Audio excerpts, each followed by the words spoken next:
Hi, hello and welcome. This is A. Charulata from Chengalpet, St. Paul's. Class 11 Accountancy Unit 12 Final Accounts of Sole Proprietor 1 போயிட்டிருக்கு. இது வரைக்கும் நம்ம trading and P&L பார்த்தோம். இந்த மாடியூலில் நம்ம balance ஷீட்னா என்ன, அதுக்கான ஃபார்மேட்டை இந்த மாடியூலில் பார்க்க போகிறோம். Before going into the balance sheet, let us have the recap of the trading account and the P&L account. As I said earlier, this profit and loss is worked out in two stages. First stage in order to ascertain the gross profit or the gross loss, and the second stage is net profit or net loss. So in the gross profit and the gross loss will be deducted by trading account. In the net profit and net loss we will determine by using the profit and loss account. After finding this gross profit or net profit, we will move to the next stage. We will prepare a statement called as balance sheet in order to know the financial position at the end of a particular period. I am informing you the balance sheet is a statement. It is not an account. So we should not say debit and credit. We have to know, we have to tell left side and right side. I will tell you what should be written in the left side and what should be written in the right side. So balance sheet is a statement.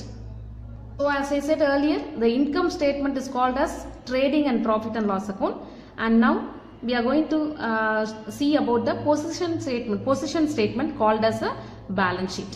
Okay, so having prepared the trading and the profit and loss account for ascertaining the net profit and net loss, the businessman will proceed to prepare the statement which is called as balance sheet. And the purpose of preparing the balance sheet is to ascertain the financial position of the business. That is what it owns and what it owes on a certain date. அதாவது assets அப்படின்னா அந்த business என்னெல்லாம் சொத்துக்கள் வச்சிருக்கு அப்படிங்கிறது assets. Liabilities அப்படிங்கிறது என்னன்னா என்னெல்லாம் அது கொடுக்க வேண்டி இருக்கு, ரீபே பண்ண வேண்டி இருக்கு, அது liabilities. Okay, the liabilities will be shown on the left side of the balance sheet and assets will be shown on the right side of the balance sheet. So see now, this balance sheet is divided vertically into two parts. Generally என்னன்னா liabilitiesல capital and various all other liabilities will be shown on the left side, that is liability side, and all the assets will be shown on the right side. So இது என்ன அப்படின்னா இந்த balance sheet it is in the accounting equation நான் ஏற்கனவே சொல்லி கொடுத்துருக்கேன் இல்லையா, capital plus liabilities will give you the assets. So in the accounting equation ஏற்கனவே நம்ம previous modules பார்த்துருக்கோம் நம்ம. So in the first part of the equation it is presented in the left hand side of the balance sheet, that is called liabilities, and the second part of the equation the right side of the balance sheet, that is asset side. So the total value of the asset will always be equal to the total claims of the proprietors, that is capital and also the outsiders, creditors. So the two sides of the balance sheet must tally. That is a procedure. Okay, so balance sheetல நமக்கு ரெண்டு சைடும் total ஈக்குவலா வரணும். Because நீ எவ்வளோ Capitals வச்சிருக்க, எவ்வளோ போட்டிருக்க, யார்கிட்ட இருந்தெல்லாம் என்னெல்லாம் வாங்கினியோ, அந்த கிரெடிட்டாஸ், கிளைம்ஸ், இது எல்லாமே should be equal to the assets you have in the business. Okay, so the balance sheet should always tally. Okay, and this balance sheet is prepared to know the financial position for the particular point of time and not for a period. So அதனால தான் heading நம்ம என்ன எழுதுறோம் அப்படின்னா balance sheet balance sheet as on அப்படின்னு ஸ்பெசிஃபிக்காக டேட்டை mention பண்ணுவோம். As on 31st December or as on 31st March அப்படின்னு. So it will indicate the financial position of the business on the 31st December or 31st March. ஏன் அப்படின்னா balances will keep on changing. Okay, balances on 31st December will differ from the balances on December 30 கூட differ ஆகிறதுக்கு chances இருக்கு. So நம்ம January 1st இருந்து ஒரு single transaction இருந்தால் கூட அதை நமக்கு எஃபெக்ட் பண்ணுறதுக்கு சான்சஸ் இருக்கு. அதனால value of the assets and liabilities will also change. This is a format given in our textbook, page number 256. This is a horizontal form of balance sheet. Okay, that is left side liabilities and right side assets. There is another form of the balance sheet, that is vertical form of balance sheet. It is given in your textbook under page number 257. இது என்ன அப்படின்னா மேலே வந்து assets எல்லாம் எழுதியிருப்பாங்க, தென் அதுக்கு கீழே வந்து லைபிலிட்டிஸை எழுதுவாங்க. Okay, this is vertical form of balance sheet and this is horizontal form of balance sheet. Usually we follow this horizontal form of balance sheet தான் நம்ம யூஸ்வலாக நம்ம போடுறது. Okay, now let us see the classification of the assets.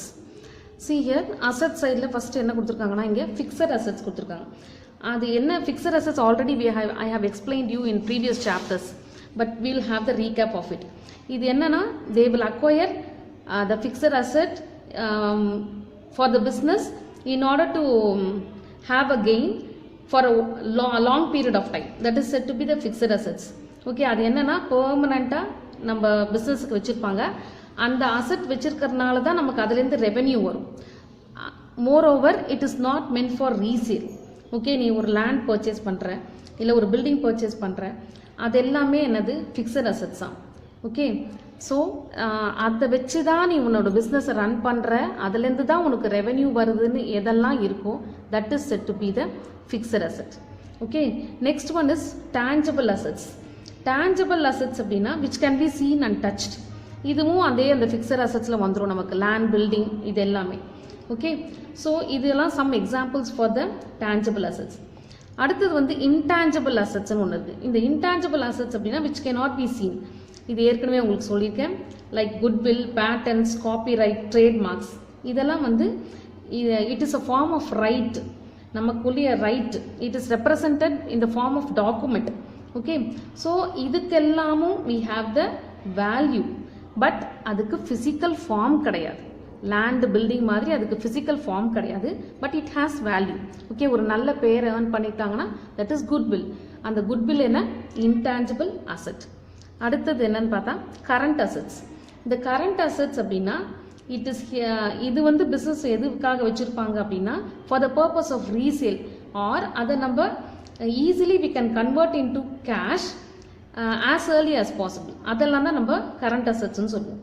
அது என்ன அப்படின்னு பார்த்தா stock, அப்புறம் finished goods, bills receivable, sundry debtors, short term investments, இது எல்லாமே நம்ம கரண்ட் அசட்ஸ்ன்னு சொல்லுவோம். இதுக்கு இன்னொரு பேர் என்ன அப்படின்னா floating assets, because it will move continuously. Okay, so it is called as floating assets. It will change, constantly change. So cash in hand, cash at bank, it is also included in the current assets. ஏன்னா கையில் இருக்கிற cash வந்து நமக்கு run ஆகிட்டே இருக்கும் இல்லையா, பிஸ்னஸ்க்காக நம்ம எடுப்போம், திரும்பவும் போடுவோம். That is set to be cash in hand and cash at bank. So these are the classification of assets. And another one, the last one is fictitious asset. இது என்னன்னா இது வந்து neither tangible nor intangible. இது வந்து balance ஷீட்டில் என்ன பர்பஸ்க்காக காமிக்கிறாங்கன்னா unwritten of expenses and losses. அதாவது ஒரு எக்ஸ்பென்சஸ் இன்கர் பண்ணிப்போம், ஒரு கம்பெனியை நம்ம வந்து ஆரம்பிக்கிறோம் அப்படின்னா அதுக்கு சில ப்ரிலிமினரி எக்ஸ்பென்சஸ் பண்ணுவோம் இல்லையா, that is set to be the fictitious asset. So அது வந்து ஃபுல்லாக சார்ஜ் பண்ணிக்க மாட்டாங்க, அந்த ப்ராஃபிட் அண்ட் லாஸ் அக்கௌண்ட்டில் அந்த சேம் இயர் அதை நம்ம காமிச்சிருக்க மாட்டோம். So such expenses will be shown in the asset side of the balance sheet.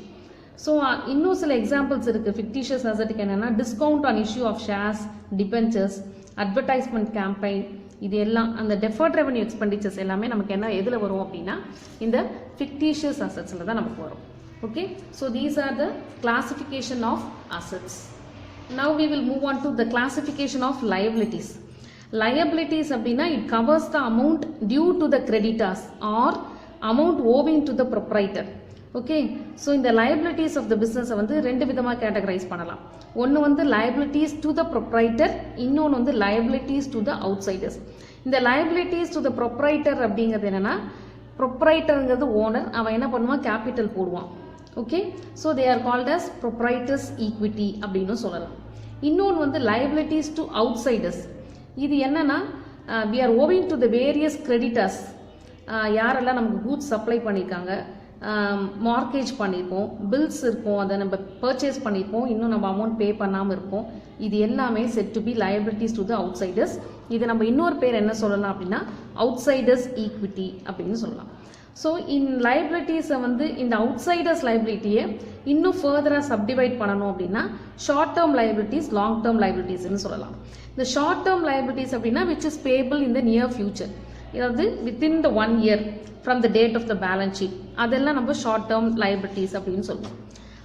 Whereas long term liabilities அப்படின்னா these are the liabilities which are not paid in the near future. அது வந்து it will be paid after a long period. அதாவது loans taken from the assets நம்ம mortgage பண்ணிட்டோம்னா அதுக்கு நம்ம கொடுக்கறது வந்து ரொம்ப நாள் கழிச்சு தான் நம்ம திரும்பவும் ரீபே பண்ணுவோம். Fixed deposit accepted by the concern, debentures issued by the company, இதெல்லாம் said to be the long term liabilities. And all the other liabilities, the short term liabilities, இதெல்லாம் fall into this category. They are also called as fixed liabilities அப்படின்னு சொல்லுவோம். So this is about the balance sheet, liabilities, assets and the format of it. Now in the next module we will move on to the exercise sums. Hope you are clear with this.